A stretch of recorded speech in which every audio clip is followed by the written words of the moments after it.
Hi friends. என்னம்மா பொம்பளைங்க மட்டும்தான் கஷ்டப்படுறாங்களா, ஆம்பளைங்களாம் கஷ்டப்படலையா அப்படின்னு கேட்குறவங்களுக்காக இந்த பதிவு. பெண் என்பவள் கஷ்டப்படுறா இல்லைங்கள, ஆனால் ஆண் என்பவன்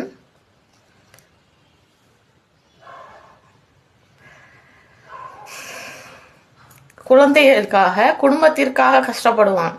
அதற்கு முன்னரே தனது தாய் தந்தைக்காக, அதற்கப்புறம் தனது மனைவி பிள்ளைகளுக்காக என்று தனது பாரங்களை சுமைகளை கடந்து தோள்களில் பல சுமைகள் இருந்தும் ஒரு சிறிய புன்னகையில் தனது வாழ்க்கையை நடத்தி பல பாரங்களையும் தாண்டி பல இன்னல்களையும் கடந்து ஒரு வெற்றி வாகை சூடுகிறான் ஒரு ஆண் மகன். வாழ்த்துக்கள் நண்பர்களே.